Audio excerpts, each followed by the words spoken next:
هذا الفيلم من سلسلة أفلام الزمن الجميل. الأفلام الأبيض والأسود التي على قائمة أفضل الأفلام العالمية، ملونة حصريا على قناة فيلم في كلمتين، قناة القيمة والمتعة. شاهد للنهاية ولا تنسى الإعجاب والاشتراك في القناة ليصلك كل جديد.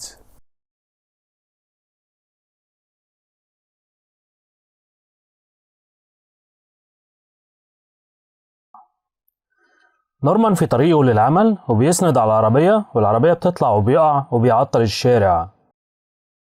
بيصطدم بأحد زملائه وبيقع للمرة التانية. نورمان بيشوف سالي زميلته في العمل اللي معجب بيها وبيحاول يساعدها وهي بتركن عجلتها. بيطلع عجلتها بعد ما بتمشي عشان يحطها في المقدمة، لكن بتيجي عربية نقل ضخمة وبتدهسها وبتبوظ العجلة. وبيقول للعربية اقف، خدت رقم لوحة سيارتك. وأثناء ما بينادي على العربية بتيجي عربية تانية وبتدهس العجلة للمرة التانية. بينادي عليه هو كمان وبيقول له خدت رقم لوحة سيارتك. ده نورمان، وهي دي تصرفاته الغريبة. مستر فريمان صاحب المتجر اللي بيعمل فيه نورمان، ومديرة مكتبه ميس بيجي ما بتسحبش التليفون عشان تغريه، وواضح انه متيم. وأثناء ما بتتكلم ميس جيبسون بيقع عليها نورمان الدباديب، لكنها اعتادت على تصرفاته الغريبة، وهي زميلته وكمان إنسانة طيبة جدا. وبتقول له مستر فريمان عاوزك حالا. ميسيس باكون بتوصل المتجر، وأمن على حاجتك كويس لما تكون في المكان اللي انت فيه. بتطلع تيكت من معاها وبتلزقه على حقيبة، وكده بقت بتاعتها وبتاخدها. وبتسأل على قسم القبعات. بيطلع نورمان لمكتب المدير لكنه مش عارفه، وبيقول للمدير انت واخد سيجار ليه؟ ده بتاع المدير، وطبعا مش عارفه. وبيقول له استنى، وبيبص من الباب وبيديله تاني وبياخد هو كمان شوية. وبيقول له المدير بيجي متأخر، وبيفتح البوفيه وبيصب له مشروب، وبيقعد يدخن السيجار على مكتبه، وبيرن التليفون وبيرد عليه. مورد من موردين المتجر بيتصل وبيقول لهم انتم طلبتم 5000 ثوب حرير بني. بيقول له نورمان لا، عاوزين لون تاني، خليه لون احمر. بيرن التليفون تاني وبيسأل المتصل عن مستر فريمان المدير، بيقول له لسه ما جاش، وعمال يهرج معاه. بتيجي ميس بيجي وبيقول لها قولي للشخص ده انا مين. بتقول له ده مستر فريمان المدير، واخيرا بياخد باله. وبيقول له انت مرفوض من العمل. وبيحاول يشيل الزجاجات لكنه بيرش منها عليه هو وبيجي بدون قصد. بيجي عشان يحاول يمسحها لكنه بيرش تاني عليهم برضه. وبيقول له فريمان اخرج من هنا. بيشوف سالي زميلته المعجب بيها بتغني وبيقف يسمعها في إعجاب شديد. وبتسأل سالي الزباين هل في حد عاوز يسجل صوته أو يغني في دعاية للمتجر. وبتعرض على نورمان ومش عارفة إنه موظف زيها وفاكرة إنه زبون. ميسيس باكون ما بتضيعش وقت، بتاخد كل حاجة تعجبها في المتجر براحتها، حتى المنديل بتاخده. ودخلت على القبعات كمان، والشيلة معاها بقت كبيرة ومحتاجة حد يشيلها المسروقات. وبتسأل على قسم المعاطف عشان تاخد بالطو كمان وما بتشبعش. وبيساعدها نورمان وبتاخد وهي ماشية ما بتضيعش وقت. وبيشيلها الحاجات ومش قادر. وبيجي فريمان وبيستغرب انه لسه موجود، لكن ميسيس باكون بتشكر فيه وبيضطر يخليه في عمله. وبيؤمر فريمان يوصلوها بالسيارة لحد بيتها، معتقدين انها اشترت البضاعة اللي معاها، يعني كمان نقلت المسروقات مجانا. بيقول لفريمان ان شغله الجديد اصبح في المخزن. بيقف نورمان يعرض البضاعة في الفاترينا، بيعتقد ان المدير بعته لها لكنه كان يقصد المخزن. وبيجي عامل الفاترينا وبتحصل منافسة بينهم، والناس بتتفرج باهتمام.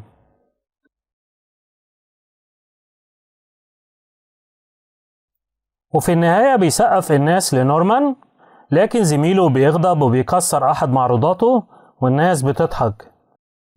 وبيروح نورمان وبيكسر له فنجان. وزميله بيروح يكسر له أبريق، وبيتبادلوا التكسير والناس بتتفرج عليهم وبيضحكوا، وبيكسروا الاتنين البضاعة المعروضة في الفاترينا كلها.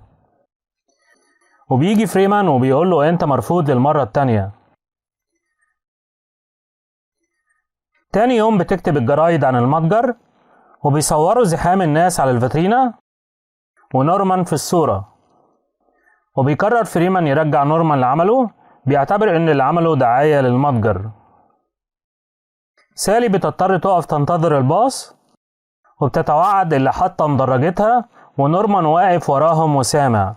وأثناء الزحام وانتظارهم للباص بيخبط شخص فرنسي زميلة سالي، وبيفتح لها سوستة الفستان بدون قصد، وبتلتفت وبتفتكره بيتحرش بيها، وبيقول لها غصب عني، وبيحاول يقفل لها السوستة. ولما بتعرف انه فرنسي من لهجته بتقول له انتوا كده يا فرنسيين، مصرة انه بيتحرش.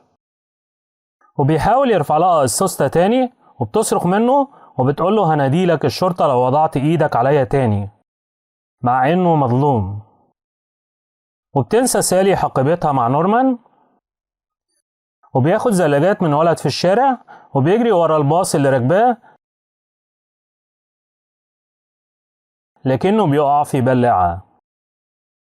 وبيصر انه يديها حقيبتها، وبيروح وراها حديقة، بيديها الحقيبة وبيمشي، لكنه بيسمع سالي بتقول تعالى هنا، وبيفتكر انها بتقوله وبيجي، لكنها بتقول تعالى للبط.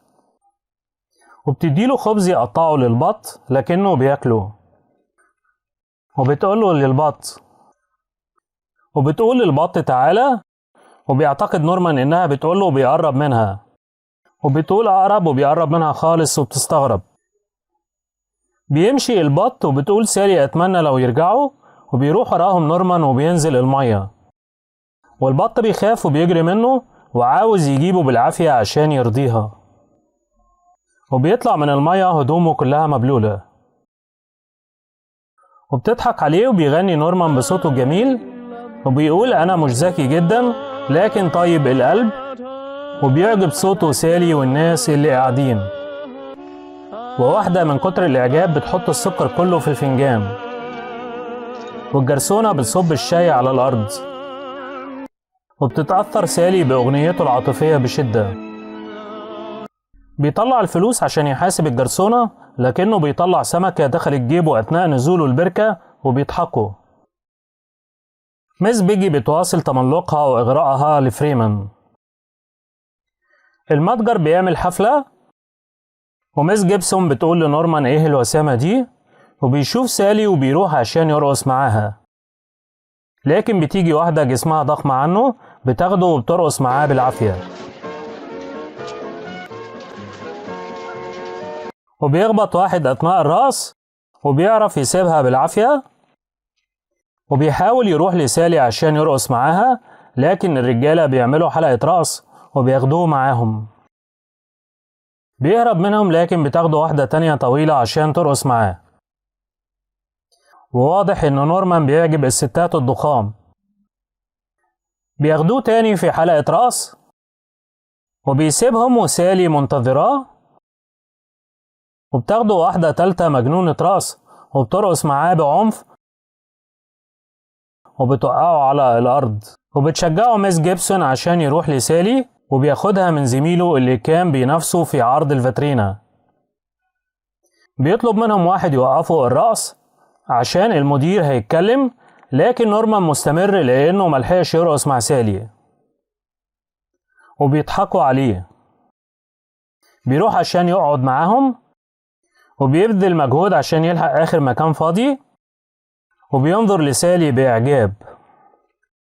وبتلمح له سالي إن المعلقة كبيرة على الآيس كريم اللي أمامه، وبياخد معلقة صغيرة وبيبدأ ياكل، وميس جيبسون وسالي بيبصوا عليه. وبيندمج في الأكل، وبيوقع آيس كريم على واحدة قاعدة جنبه، وبيحاول ياخد الآيس كريم من عليها، وسالي بتبص عليه. بيبدأ فريمان يلقي خطبة، ونورمان بيلاحظ إن ولاعة زميلته ما بتعملش، وبياخدها وبيحاول يشغلها. وميس جيبسون بتشاور يتوقف. بينزل الولاعة أسفل الترابيزة وبيحاول يشغلها، وبيتفاجئ إن مفرش الترابيزة ابتدى يشتعل، وبيحاول يطفيه والناس بيبصوا عليه، وبيقول له فريمان يسكت وبيتظاهر إنه بيسقف. بيلاقي النار اشتعلت في بنطلونه وبيحاول يطفيها، لكن زميلته اللي قاعدة جنبه بتعتقد إنه بيتحرش بيها، وسالي بتشاور له يهدى، وبيتظاهر تاني إنه بيسقف لما بيلاقي فريمان بيبص عليه، والناس كلها خدوا بالهم منه. النار ما زالت مشتعلة، والمرة دي اشتعلت في الجاكيت بتاعه،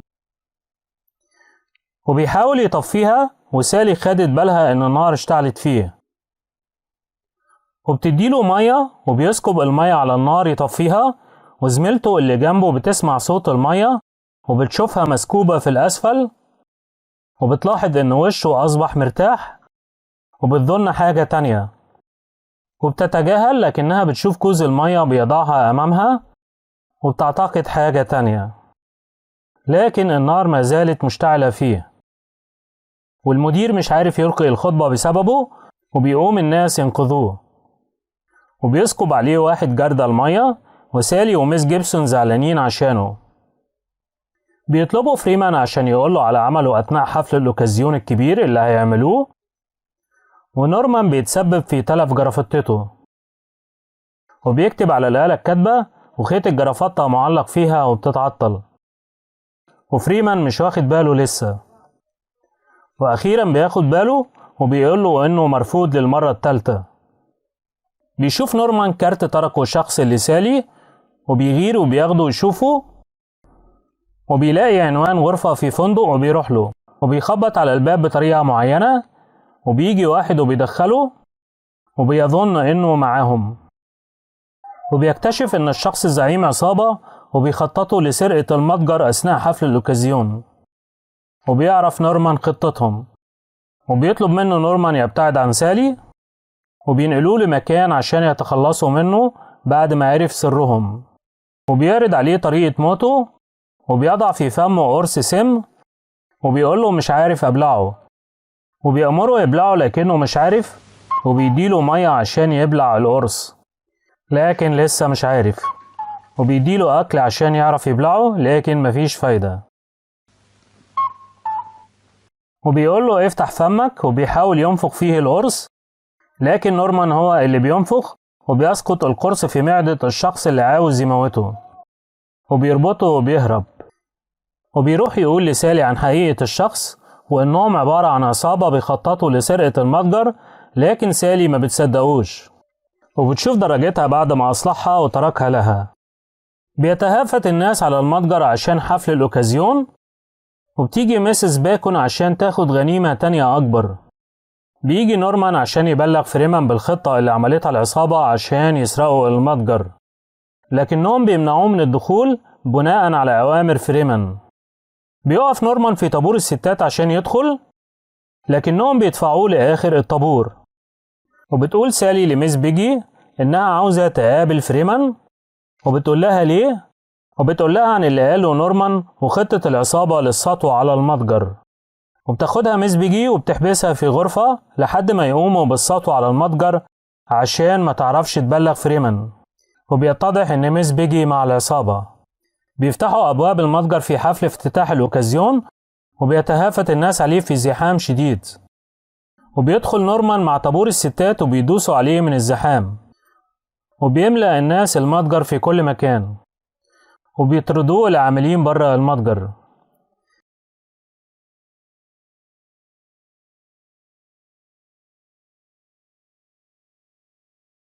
بيدخل نورمان المتجر عن طريق فتحة في الأرض بجواره، وبيشوف سالي وبيفكها، وبتقبله سالي ومش مصدق نفسه، وبيقول لها قرصيني عشان أعرف إني صاحي. وبيفتحوا الباب وبيخرجوا عشان يقولوا لفريمان عن خطة العصابة، وميسيس باكون مشغولة بتعبي غنيمتها حتى القماش بتاخده. بيشوفوا أحد أفراد العصابة بيجيب خزنة نقود، وبيدخلوا أفراد العصابة ماكينات النقود اللي حصلها المتجر من الناس. وأخيرا بيشوفوا ميسيس باكون والقطار بيروح لمحطته الأخيرة في كمها. بيدخلوا نورمان وسالي وراهم الغرفة وبيعملوا نفسهم تماثيل، وبيسحبوا المكن بمغناطيس كبير والمسدس اللي معاهم، وبتاخد سالي المسدس وبترفعهم، وبعد ما بترفعهم بتشوف فيران وبتصرخ وبيقع منها المسدس، وبيروحوا لهم عشان يمسكوهم. بيجروا وراهم وبيطلقوا عليهم الرصاص.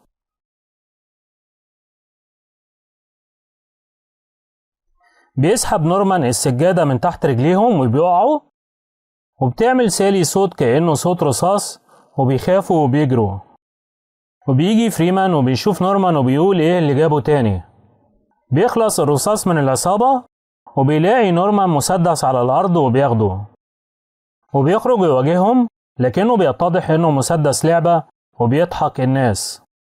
بيصوب رئيس العصابة عليه المسدس، لكن سالي بتسحب منه المسدس بكرباج وبيقع في ايد ميسيس باكون كغنيمة أخرى. بتفتكره مسدس لعبة وبتطلق النار على الألعاب النارية، وبتنفجر الألعاب النارية الكتيرة في المتجر. وبيجي البوليس وبيقبضوا على أفراد العصابة. بيقوله فريمان انت جيت ليه تاني، انت مرفوض. وبيديله نورمان الحقيبة اللي جمع فيها العصابة فلوس المتجر. بيحاول نورمان يقوله، لكن فريمان ما بيديش نورمان فرصة يتكلم. وبتقوله سالي ان الحقيبة دي اللي اداها لك فيها فلوس المتجر استعادها نورمان من العصابة. وبينادي فريمان على نورمان وبيشكره وبيديله فلوس مكافأة له من الحقيبة. وبتقوله ميس جيبسون مبروك يا نورمان، بقى معاك تمن خاتم الخطوبة. وبينظر لسالي بفرحة. وبيقوله فريمان أنا كنت فصلتك من العمل أمس، لكن النهاردة أنا هرقيك، تعالى معايا. وبيفرحوا له سالي وميس جيبسون وبيروح معاه.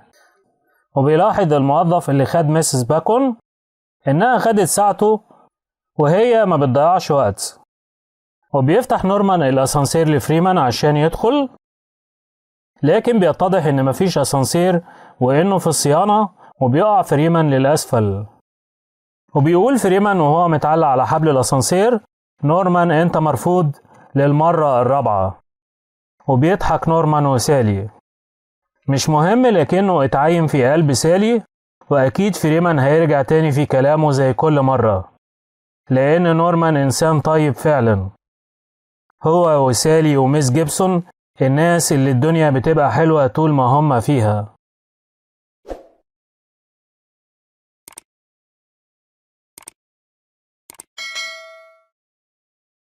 إذا أعجبك الفيديو فلا تنسى الإعجاب بالفيديو والاشتراك في القناة وتفعيل زر الجرس ليصلك كل جديد.